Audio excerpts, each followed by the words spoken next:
Hello बच्चों, welcome to biology bast. बच्चों, आज की वीडियो में मैं वन शॉट लेके आई हूँ आपके क्लास 10th के बायोलॉजी का चैप्टर है जो कि है आर इन्वायरमेंट। बच्चों, एक छोटा सा चैप्टर है और इससे मिनिमम 5 मार्क्स के क्वेश्चन तो बोर्ड एग्जाम्स में आते हैं। तो इस वीडियो को मेरे साथ एंड तक वॉच जरूर करिएगा सो दैट कि आपके सारे कॉन्सेप्ट इस चैप्टर से रिलेटेड क्लियर हो जाए और आपको बोर्ड एग्जाम्स में कोई भी प्रॉब्लम ना आए। मेन बच्चों जो क्वेश्चन इस चैप्टर से आता है वो एक तो हमारा हो जाता है food chain, food web, trophic levels, biological magnification और कभी कभी ओजोन लेयर से भी 1 या 2 मार्क्स के क्वेश्चन आ जाते हैं। तो आइए स्टार्ट करते हैं चैप्टर को। बच्चों, चैप्टर है आर इन्वायरमेंट। तो सबसे पहले बच्चों हम लोग इन्वायरमेंट को समझते हैं। इन्वायरमेंट क्या होता है बच्चों? जहाँ जिस भी पर्टिकुलर जोग्राफिकल एरिया में आप रहते हैं उसके सारे living and non living organisms का सम टोटल जो होता है, वहाँ के कंडीशंस, जो वेदर कंडीशंस है, क्लाइमेटिक कंडीशंस है और वहाँ के और भी बहुत सारी चीज़ें जो आपके लाइफ को उस पर्टिकुलर एरिया में रहने वाले लिविंग ऑर्गेनिजम्स के लाइफ को अफेक्ट करती है इन एनी वे, उस टोटल सम को हम लोग कहते हैं इन्वायरमेंट। तो बच्चों, इन्वायरमेंट के अंदर सबसे पहले हमारा आता है इकोसिस्टम, जो कि एक जो वर्ड दिया गया था वो दिया गया था साइंटिस्ट एजी टेंसले द्वारा, जो कि दिया था उन्होंने 1935 में। तो सबसे पहले हम लोग समझते हैं कि हमारा जो इकोसिस्टम है वो क्या होता है। किसी भी पर्टिकुलर जोग्राफिकल एरिया में जो भी लिविंग को हम लोग बायोटिक कहते हैं, नॉन लिविंग को एबायोटिक कहते हैं। तो जो भी बायोटिक और एबायोटिक कंपोनेंट्स एक पर्टिकुलर जोग्राफिकल एरिया में रहते हैं वो आपस में इंटरेक्ट करते हैं, आपस में एक दूसरे से मटेरियल्स का एक्सचेंज करते हैं, आपस में एक दूसरे से के ऊपर डिपेंड रहते हैं और इसके साथ ही वो वहाँ के नॉन लिविंग या एबायोटिक कंपोनेंट से भी इंटरेक्शन करते हैं अपनी नीड्स के लिए।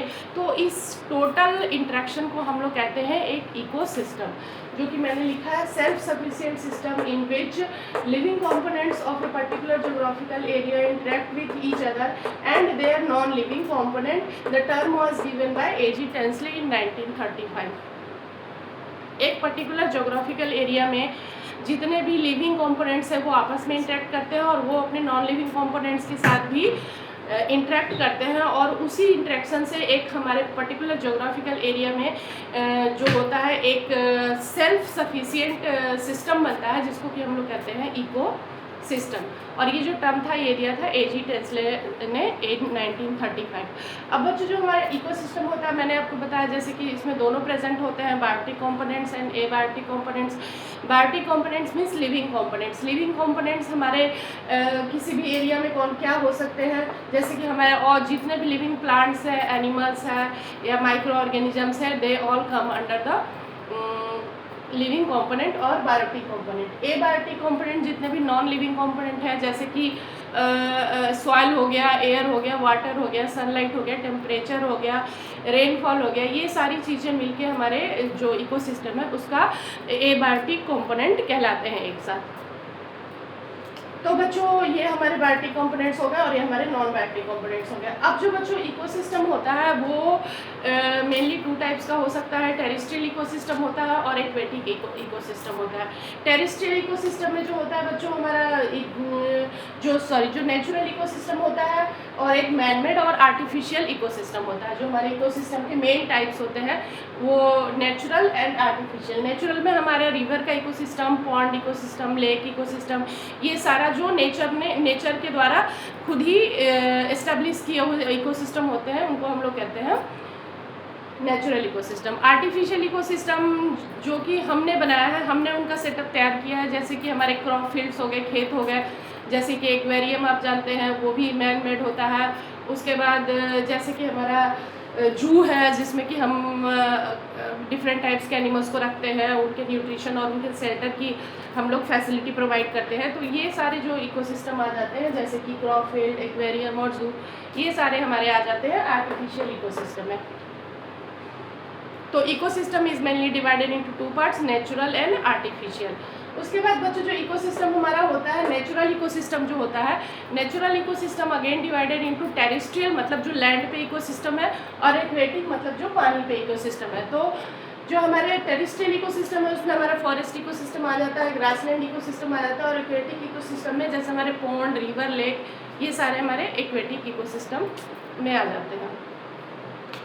तो बच्चों इकोसिस्टम जो मेनली होता है वो होता है interaction between living and non living components. तो आइए भी इसको समझते हैं। तो उसको समझने से पहले हम लोग ये समझते हैं कि अब जैसे हमारे एबायोटिक कंपोनेंट्स हैं, तो जो बायोटिक कंपोनेंट्स हैं उनको हम लोग फर्दर डिवाइडेड करते हैं 3 पार्ट्स में।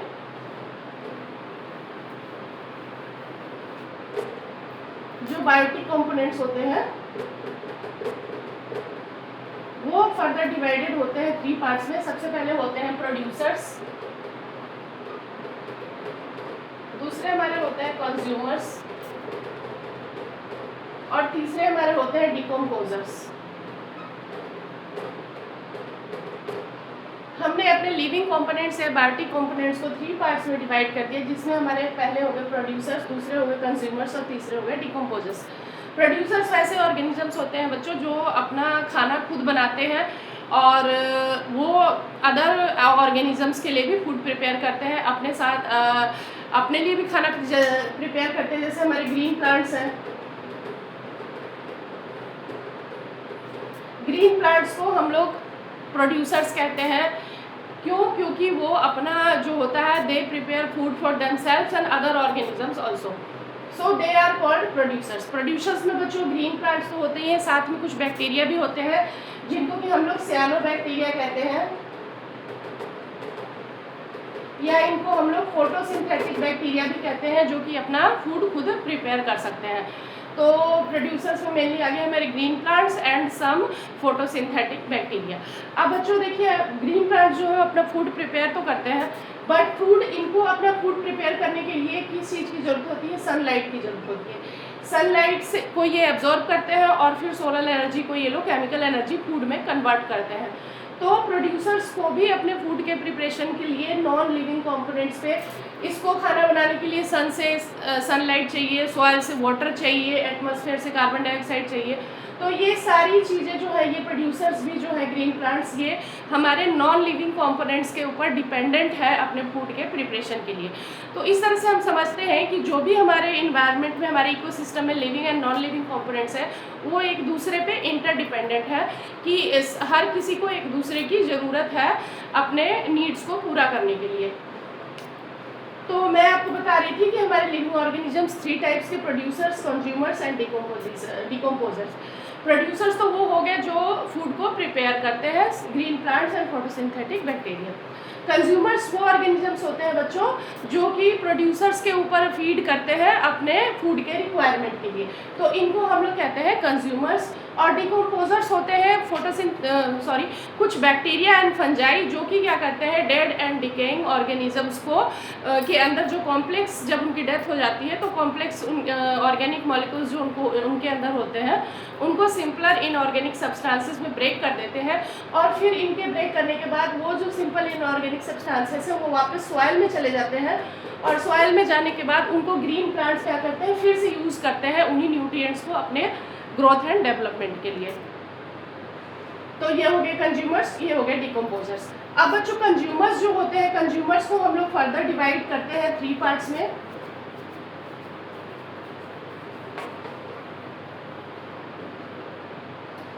Primary consumers, secondary consumers and tertiary consumers. अब मैं आपको समझाती हूँ ये कैसे होता है। अगर मान लीजिए एक इकोसिस्टम है, एक टेरेस्ट्रियल इकोसिस्टम है जिसपे ये हमारे ग्रास है, ये हमारे क्या हो गया producers, because they will prepare food. उसके बाद बच्चों मान लीजिए इस ग्रास को खाए ग्रास हॉपर ने, ग्रास हॉपर ने किसको खाया ग्रास को खाया ग्रास हॉपर ने। अब ग्रास हॉपर को खाया फ्रॉग ने, फ्रॉग को खाया स्नेक ने, और स्नेक को खाया एक सपोज करिए ईगल ने। तो अब आप इस इकोसिस्टम में बच्चों आप देख सकते हैं कि जो हमारे ग्रास हो गए वो तो क्या हो गए प्रोड्यूसर्स हो गए। ग्रास होपर क्या होगा, ग्रास होपर अपने फूड के लिए किस पे डिपेंडेंट है, प्रोड्यूसर्स पे डिपेंड है, तो इसने ग्रास को खाया, तो ये हो गया हमारा प्राइमरी कंज्यूमर। इस ग्रासहोपर को फ्रॉग ने खाया, ये हो गया सेकेंडरी कंज्यूमर। ग्रासहोपर को स्नेक ने खाया, ये हो गया हमारा टर्शियरी कंज्यूमर। और स्नेक को ईगल ने खाया, ये हो गया हमारा क्वाटरनरी कंज्यूमर। तो इस तरह से हमारा जो इकोसिस्टम होता है उसमें जो कंज्यूमर्स होते हैं वो किसको फीड, किसके ऊपर फीड करते हैं और किसके द्वारा वो फिर वापस फीड किए जाते हैं, इस पर डिपेंड करता है उनका जो कंज्यूमर्स को हम लोग डिवाइड करते हैं 3 और 4 पार्ट्स में। पहले हो गए प्राइमरी कंज्यूमर्स जो कि प्रोड्यूसर्स को खाते हैं, जो प्राइमरी कंज्यूमर्स को खाते हैं वो सेकेंडरी कंज्यूमर्स, और जो सेकेंडरी कंज्यूमर्स को खाते हैं वो टर्शियरी कंज्यूमर्स, और जो टर्शियरी कंज्यूमर्स को खाते हैं वो quaternary consumers. Minimum 4th level तक ही ये हमारा चेन चलता है मैक्सिमम। उसके बाद बच्चों आप देखिए कि ये जो हमारे कंज्यूमर्स हो गए primary consumer, secondary consumer, tertiary consumer. अब ये जो होता है बच्चों, अब देखिए ये जो सारे खा जाते हैं, उसके बाद इसके बाद ये जो ऑर्गेनिजम्स है इनकी डेथ होती है। उसके बाद इनके जो डेड बॉडीज हैं उसको डिकम्पोज किया जाता है बैक्टीरिया एंड फंजाई द्वारा डिफरेंट टाइप्स के into soluble inorganic soluble substances में, जो कि किस में जाता है, फिर सॉइल में जाता है, और सॉइल से फिर हमारे ये जो न्यूट्रिएंट्स होता है ये प्लांट वापस लेते हैं अपने ग्रोथ एंड डेवलपमेंट के लिए। तो इसको हम लोग बोलते हैं न्यूट्रिएंट साइक्लिंग। क्या बोलते हैं? This is called as nutrient cycle. कि कैसे न्यूट्रिएंट्स एक प्रोड्यूसर से स्टार्ट होकर डिफरेंट लिविंग ऑर्गेनिज्म में पास होने के बाद जो एनर्जी होती है, जो न्यूट्रिएंट्स होते हैं वो वापस फिर सॉइल में ही चले जाते हैं, और उसको इस तरह से ये साइक्लिंग कंटिन्यूस रहती है हमारे इकोसिस्टम में। तो इस तरह से हो गया हमारे producers, consumers and decomposers.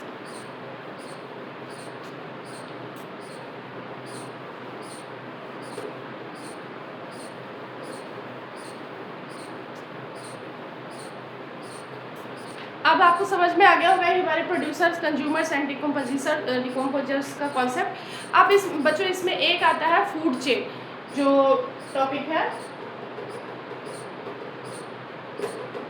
Food chain, sequence of energy transfer at different levels. Sequence of energy transfer in the form of food at different levels. अब आपको फिर मैं वही एग्जांपल दे रही हूँ। सपोज करिए ग्रीन प्लांट है, ग्रीन प्लांट को खाया आप सपोज करिए डियर ने खाया, डियर को किसने खाया? लायन ने खाया। तो बच्चों ये जो होता है, ये जो हमारे ग्रीन प्लांट हो गए हमारे प्रोड्यूसर्स हो गए, डियर हो गया हमारा प्राइमरी कंज्यूमर्स, और लायन हो गया हमारा सेकेंडरी कंज्यूमर्स। उसके बाद एक और फूड चेन हम लोग देखते हैं। इसमें आप देख रहे हैं कि डियर खा रहा है प्लांट्स को। तो इस तरह के ऑर्गेनिजम्स जो प्लांट्स को खाते हैं उनको हम लोग कहते हैं हर्बीवोर्स, और डियर को फिर खा रहा है लायन। तो वो ऑर्गेनिजम्स जो हर्बीवोर्स को खाते हैं उनको हम लोग कहते हैं कार्निवोर्स। और कुछ ऑर्गेनिजम्स ऐसे होते हैं जो हर्बीवोर्स और कार्निवोर्स दोनों को खाते हैं, उनको हम लोग कहते हैं ओमनीवोर्स। जैसे कि ह्यूमन बींग्स हो गया, या क्रो हो गया, बेयर हो गया। ये जो ऑर्गेनिजम्स होते हैं ये बोथ हर्बीवोर्स और कार्निवोर्स दोनों के ऊपर ही फीड करते हैं। तो ये हो गया हमारे ओमनीवोर्स। अब एक और मैं बनाती हूँ फूड चेन।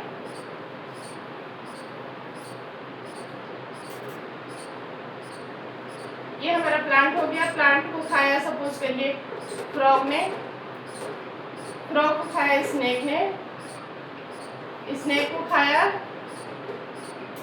ईगल ने, ग्रास को खाया, प्लांट को खाया ग्रास हॉपर ने, इसको खाया फ्रॉग ने, इसको खाया स्नेक ने, और इसको खाया ईगल ने। तो फूड चेन क्या होता है? How to define a food chain? Food chain is a chain in which energy is transferred as sequence of energy transfer in the form of food in which one organisms eat other organism and eaten by other organisms. एक organisms जो दूसरे को खाता है और फिर दूसरे organisms के द्वारा वो खुद खाया जाता है। इस तरह के चेन को हम लोग कहते हैं फूड चेन। और ये जो होता है ये इसमें जो एनर्जी का ट्रांसफ़र होता है वो in the form of food होता है।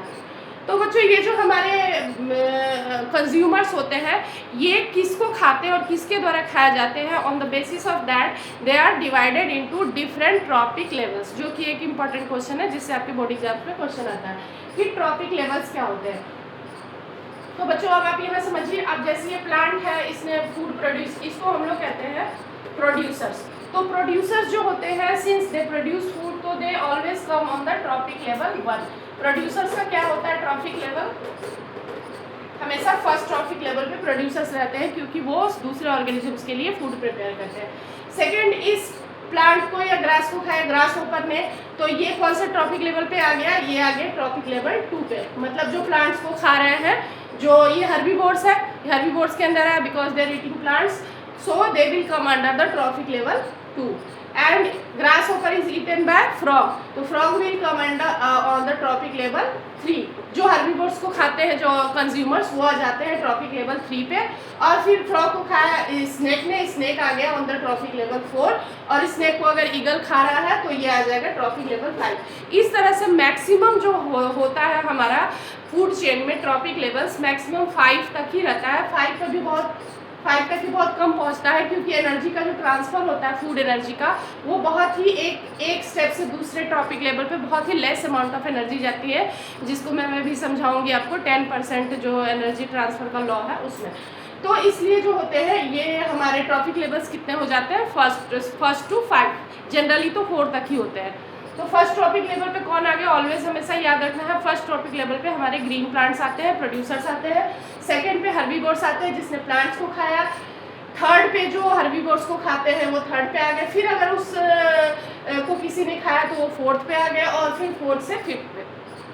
तो इस तरह से फूड चेन एक ऐसा चेन होता है जिसमें एक ऑर्गेनिज्म दूसरे को खाता है और फिर वापस दूसरे के द्वारा खाया जाता है, और इससे क्या होता है एनर्जी का ट्रांसफ़र होता है from one organism to another. तो होपफुली आपको फूड चेन का कॉन्सेप्ट समझ में आ गया होगा। तो बच्चों एक इसी से रिलेटेड एक और कॉन्सेप्ट होता है जिसको हम लोग कहते हैं फूड वेब। फूड वेब, अब वेब का मीन्स क्या होता है, नेटवर्क, जाला। तो ऐसा तो नहीं है कि ये जो प्लांट है ग्रीन प्लांट्स, इसको सिर्फ ये ग्रास होपर ही खा सकता है एक इकोसिस्टम में। एक इकोसिस्टम में एक जो ऑर्गेनिजम्स है उसको बहुत ऑर्गेनिजम्स के द्वारा खाया जा सकता है। मतलब एक इकोसिस्टम में एक फूड चेन में एक साथ कई सारे फूड चेन चल रहे होते हैं। अब यहाँ पे मैंने ग्रास ऊपर लिखा, सपोज करो इसको एक रैबिट भी तो खा सकता है, इस ग्रास को एक रैबिट भी खा सकता है, इस रैबिट को ये फ्रॉग ने खा के इस रैबिट को फिर एक डियर भी खा सकता है, फिर इस डियर को एक लायन भी खा सकता है। तो ऐसा नहीं है कि ये जो फूड चेन है वो सिर्फ इसी सीक्वेंस में चलेगा। ये फूड चेन का सीक्वेंस एक साथ एक फूड चेन में कई एक इकोसिस्टम में कई सारे फूड चेन एक साथ चल रहे होते हैं। तो ये जो एक साथ बहुत सारे फूड चेन चलते हैं इसको हम लोग कहते हैं food web. The network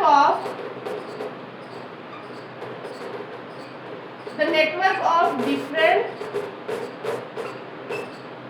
food chains at one time is called food web.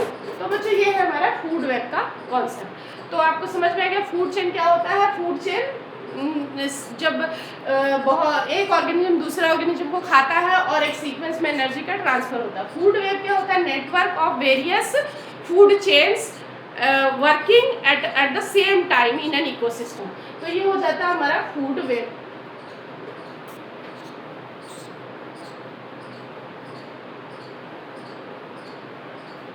अब बच्चों जो हमारा नेक्स्ट टॉपिक इस चैप्टर में आता है वो सबसे इम्पोर्टेंट है, इसको ध्यान से समझिएगा।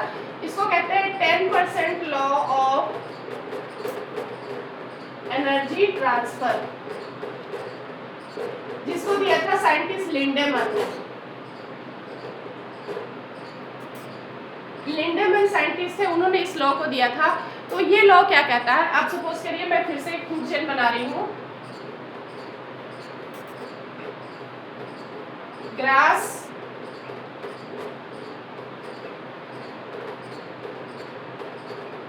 Grass hopper, frog, snake. जो हमारा फूड जो हमारा 10% लॉ है वो क्या कहता है, वो कहता है कि at each trophic level the energy produced by the producers, the total energy produced by the producers by taking sunlight, so by converting solar energy into chemical energy, जितना भी ये फूड प्रिपेयर करता है इस स्टेप पे, उसका सिर्फ 10% ही हमारे नेक्स्ट जो हमारा ट्रॉपिक लेवल है उस पर ट्रांसफ़र होता है। इस पर भी 10% होगा, इस पर भी 10% होगा, इस पे भी 10% होगा। अब इसको एक एग्जांपल से समझते हैं, आपको और क्लियर हो जाएगा। बच्चों सपोज करिए कि इस ग्रास ने हमारा कितना एनर्जी बनाया, 6000 जूल इस ग्रास ने एनर्जी बनाया जो कि फूड प्रोड्यूस किया। तो 10% लॉ ये कहता है कि इस 6000 जूल एनर्जी का केवल 10% ही ग्रास होपर को मिलेगा, सेकेंड ट्रॉपिक लेवल पे जाएगा। ग्रीन प्लांट्स हमारे फर्स्ट ट्रॉपिक लेवल पे आ गए, तो फर्स्ट ट्रॉपिक लेवल पे जितनी एनर्जी बनेगी उसका केवल 10% ही हमारे सेकेंड ट्रॉपिक लेवल पे जाएगा। तो 6000 का 10% कितना हो गया, 600 जूल। तो केवल 600 जूल एनर्जी हमारे फर्स्ट ट्रॉपिक लेवल पे जाएगी। अब इसका भी 10% हमारे थर्ड ट्रॉपिक लेवल पे जाएगा, तो 600 का 10% 60 जूल। तो इसका भी 10% हमारे थर्ड ट्रॉपिक लेवल पे गया, और हमारे फोर्थ ट्रॉपिक लेवल पे आके क्या हो जाएगा, जो हमारा इसका भी 10% इसको जाएगा, तो 60 का 10% हो जाएगा 6 जूल। तो इस तरह से सिर्फ 6 जूल एनर्जी हमारे फोर्थ ट्रॉपिक लेवल पे पहुंच पाती है, और जितनी एनर्जी होती है वो हीट के फॉर्म में हर ट्रॉपिक लेवल पे क्या हो जाती है, वो उसका लॉस हो जाता है। तो ये लॉ, इस लॉ को हम लोग कहते हैं 10% law of energy transfer. The total energy produced at the first trophic level, मतलब ग्रीन प्लांट्स में जितनी भी एनर्जी प्रोड्यूस की उसका केवल 10% ही ईच ट्रॉपिक लेवल पे ट्रांसफ़र होता है। जैसे कि अगर 6000 किया ग्रीन प्लांट्स ने, तो सेकेंड ट्रॉपिक लेवल पे 600 जूल, थर्ड ट्रॉपिक लेवल पे 60 जूल, और फोर्थ ट्रॉपिक लेवल तक आते आते ये एनर्जी केवल 6 जूल ही रह जाती है। तो इसको कहते हैं हम लोग 10% law of energy transfer given by Lindeman. तो ये जरूर क्वेश्चन आता है 90%, मतलब ये क्वेश्चन तो आता ही है बोर्ड एग्जाम्स में, तो इसको आप लोग अच्छी तरह समझ लीजिए।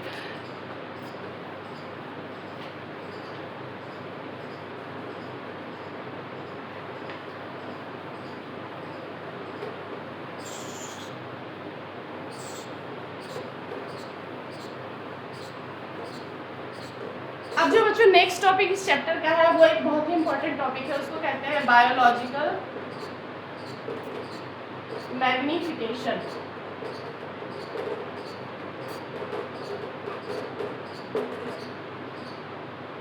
अब ये बायोलॉजिकल मैग्निफिकेशन क्या होता है? अब सपोज करिए बच्चे, ये जो हमारे ग्रीन प्लांट्स है,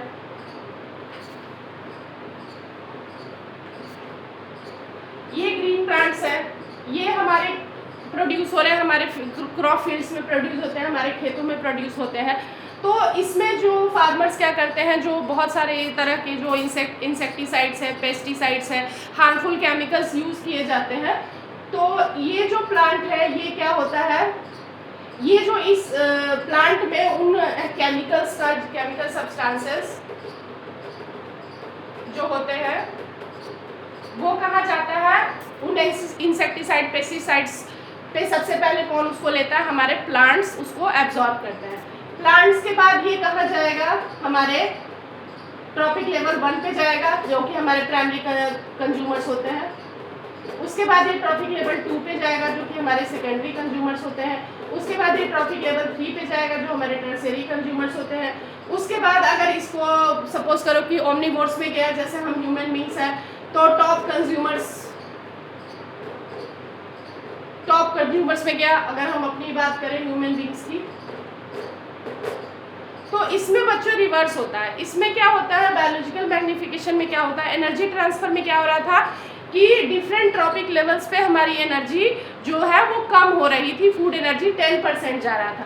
बच्चों इसमें क्या होता है, बायोलॉजिकल मैग्निफिकेशन में क्या होता है कि ये जो हमारे हार्मफुल सब्सटेंसेस जो हमारी क्रॉप फील्ड्स में हमारे प्लांट्स के ऊपर डाले जाते हैं, तो प्लांट्स उनको एब्जॉर्ब करते हैं। तो इसमें क्या होता है कि हर ट्रॉपिक लेवल पे ये जो केमिकल सब्सटेंसेस का कंसंट्रेशन है वो क्या हो जाता है, इंक्रीज होता चला जाता है। मतलब यहाँ से आते आते अगर टॉप कंज्यूमर्स अगर हम खा रहे हैं उनको, ओमनिवोर्स, अगर थर्ड ट्रॉपिक लेवल के ऑर्गेनिजम्स को या सेकंड ट्रॉपिक लेवल के ऑर्गेनिजम्स को, तो यहाँ पे जो इसको खाएगा उसके बाद लास्ट में जो टॉप कंज्यूमर्स जो उस को कंज्यूम करेंगे, they will get the maximum concentration of this harmful chemical substances. तो इसी को हम लोग कहते हैं बायोलॉजिकल। बायोलॉजिकल मतलब जो लिविंग सब्सटेंसेस से ट्रांसफर हो रहा है, मैग्निफिकेशन मीन्स बड़ा हो गया। तो हार्मफुल टॉक्सिक केमिकल्स का जो कंसंट्रेशन है वो हर ट्रॉपिक लेवल पे बढ़ता जाएगा। अगर इसको एक डियर ने, रैबिट ने खा लिया, रैबिट को डियर ने खा लिया, डियर को लायन ने खा लिया, या किसी और ऑर्गेनिज्म ने खा लिया और उसको फिर कंज्यूम करा टॉप कंज्यूमर्स ने, तो सबसे ज़्यादा ये जो हार्मफुल केमिकल सब्सटेंसेस कहाँ पे कलेक्ट होंगे, कंसंट्रेशन उनका सबसे ज़्यादा कहाँ जाएगा, हमारी बॉडी में जाएगा, ये टॉप कंज्यूमर्स की बॉडी में जाएगा। तो इसको कहा जाता है बायोलॉजिकल मैग्निफिकेशन। तो this is one of the important topic of this chapter. तो इसको आप लोग अच्छे से करेंगे और होपफुली आपको समझ में आ गया होगा कि from one trophic level to the top trophic level, the concentration of harmful toxic chemical substances increase at the each trophic level, and the organisms on the top level will get the highest concentration of these chemical substances. This is called biological magnification.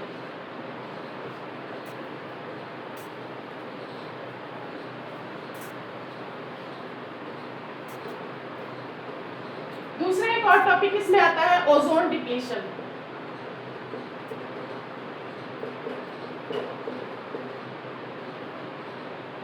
बच्चों आपको पता है कि जो हमारा atmosphere है वो different layers का बना हुआ होता है। जैसे कि हमारा ट्रोपोस्फेयर हो गया, स्ट्रेटोस्फेयर हो गया,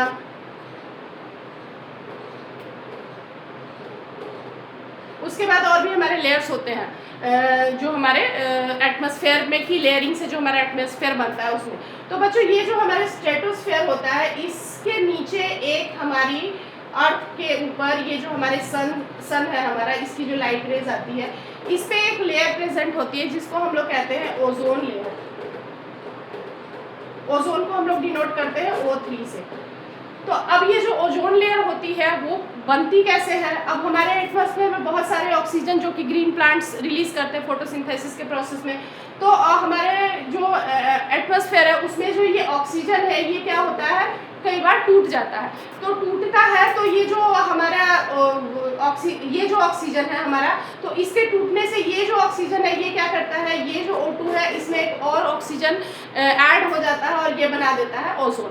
तो इस तरह से हमारे इस ओजोन लेयर का फॉर्मेशन होता है। तो इस ओजोन लेयर का इम्पोर्टेंस क्या है कि सन से जो भी हार्मफुल अल्ट्रावायलेट रेज आती है जो कि हमारे हेल्थ के लिए हार्मफुल होती है, बहुत सारे डिजीजेस क्रिएट करती है, तो उसको ये हमारे अर्थ पे डायरेक्ट आने से ये जो लेयर है वो रोकती है, उसको प्रिवेंट करती है।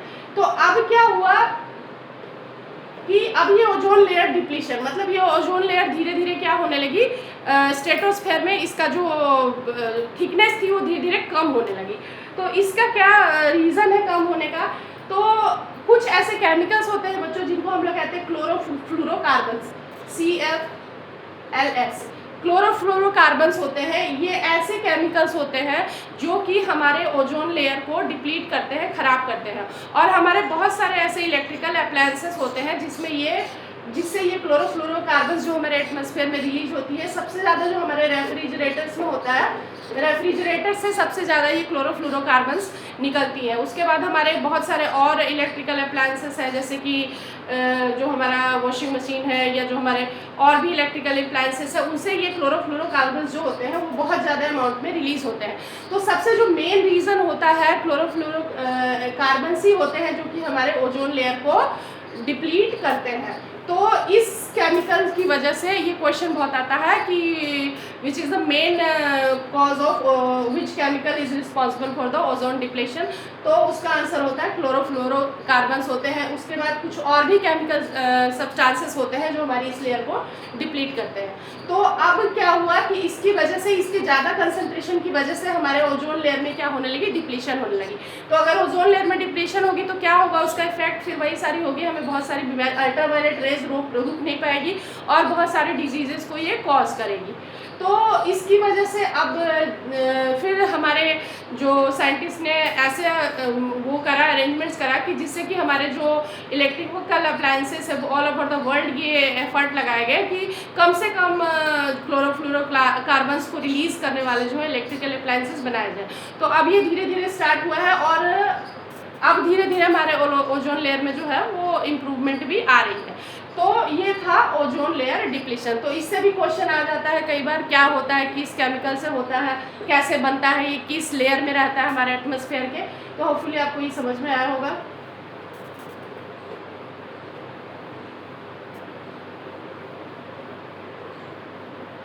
अब एक टॉपिक और है बच्चों, इसमें जो है वेस्ट।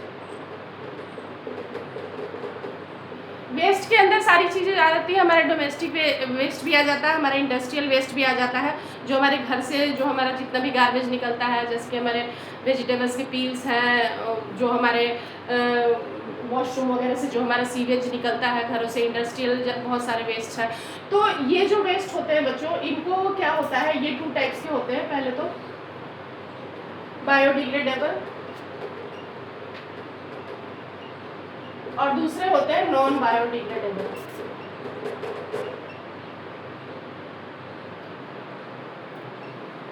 बायोडिग्रेडेबल वो वेस्ट होते हैं बच्चों जो कि आसानी से विद इन फ्यू डेज अपने आप ही ये सिंपलर सब्सटेंसेस में ब्रेक डाउन हो जाते हैं और हमारे जो अर्थ होती है सॉइल के द्वारा ये एब्जॉर्ब कर लिए जाते हैं। इनसे हमारे इन्वायरमेंट को कोई हार्म नहीं होता। नॉन बायोडिग्रेडेबल सब्सटेंस वेस्ट वैसे वेस्ट होते हैं जो कि अपने आप कभी भी खुद से डिग्रेड नहीं हो जाते, जैसे कि हमारा ग्लास हो गया, प्लास्टिक हो गया। तो ये इस टाइप के वेस्ट जो होते हैं, इसको अगर आप कहीं फेंक देते हैं तो ये सालों सालों तक ऐसे ही हमारे लैंड पे पड़े रहते हैं और लैंड पोल्यूशन क्रिएट करते हैं और ये कभी भी डिग्रेड नहीं होते हैं। तो इस तरह के वेस्ट को हम लोग कहते हैं non biodegradable waste. Biodegradable waste के एग्जांपल्स में आप लिख सकते हैं peels of fruits and vegetables, paper waste, ये सारे खुद ब खुद डिग्रेड हो जाते हैं कुछ टाइम पे।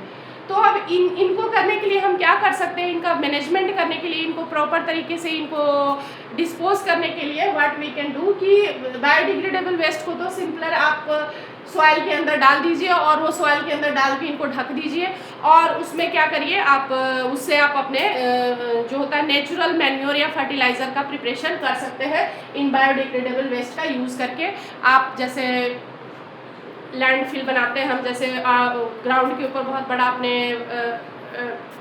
खड्डा बना लिया और उसमें इन सबको डाल दिया, तो कुछ दिन बाद ये खुद ही डिकम्पोज होके आप इनसे नेचुरल मैन्योर फर्टिलाइजर्स बना के अपने प्लांट्स के लिए यूज़ कर सकते हैं। ये जो नॉन बायोडिग्रेडेबल वेस्ट है बच्चों, इसके लिए तो अब मीन्स इसको प्रॉपर करने के लिए इसको क्या किया जाता है कि इसको आप किसी तरीके से रिसाइकल करें, इसके यूज़ को रिड्यूस करें। जैसे अब ग्लास की जो है आइटम्स है उसको आप बार बार यूज़ करें, कम से कम यूज़ करें। इनका जो होता है प्लास्टिक जो बॉटल्स है उनको कम यूज़ करें। प्लास्टिक की जार्स अगर आपके घर में है तो आप उसको भी बार बार यूज़ करें। तो इसमें वेस्ट मैनेजमेंट में मेन 3 चीज़ें आती हैं, रिड्यूस, रीयूज़ एंड रिसाइकल। सबसे पहले तो हमें वेस्ट को कम से कम, वेस्ट क्रिएट ही सबसे कम करना है तो उसको कहते हैं रिड्यूस। 3 R's होते हैं, 3 R's, reduce, reuse and recycle. तो अब सबसे पहले तो हमें क्या करना है, हमें कम से कम अपने जो रिसोर्सेस है उनको कम से कम यूज़ करना है सो दैट कि वेस्ट का जो हमारा क्रिएशन है वही कम हो, सबसे लेस हो, तो वो रिड्यूस में आ जाएगा। रीयूज़ मतलब आप जो भी चीज़ें यूज़ कर रहे हैं तो उसको आप कोशिश करें कि आप किसी न किसी तरीके से आप उसको, जैसे प्लास्टिक की बड़ी बड़ी जार्स होती है आपके घर में, तो फिर आप उसको ये जो आपका वो थोड़ी वो ख़राब हो जाए तो उसको फेंकने के बजाय आप उसमें प्लांट्स को लगा सकते हैं। तो इस तरह से इसको हम लोग कहते हैं रीयूज़। जो पेपर है आपका, जो बुक्स है, पुरानी नोटबुक्स है, उसको आप डायरेक्ट रिसाइकलिंग के लिए भेज सकते हो तो उससे न्यू पेपर बन जाता है, तो वो रिसाइकलिंग में आ जाता है। तो इस तरह से हमारे वेस्ट मैनेजमेंट के लिए 3 रूल्स होते हैं, रीयूज़, रिड्यूस एंड रिसाइकल। तो इसको हमें ज़्यादा से ज़्यादा फॉलो करना चाहिए to protect our environment and to make our environment, to protect our environment and make our environment clean. क्योंकि वेस्ट जितना कम होगा हमारा जो इन्वायरमेंट है उतना ही सेफ रहेगा, उतना ही क्लीन रहेगा। तो बच्चों ये था हमारा पूरा चैप्टर आर इन्वायरमेंट के बारे में। तो होपफुली अब आपको ये चैप्टर समझ में आया होगा। Thank you very much.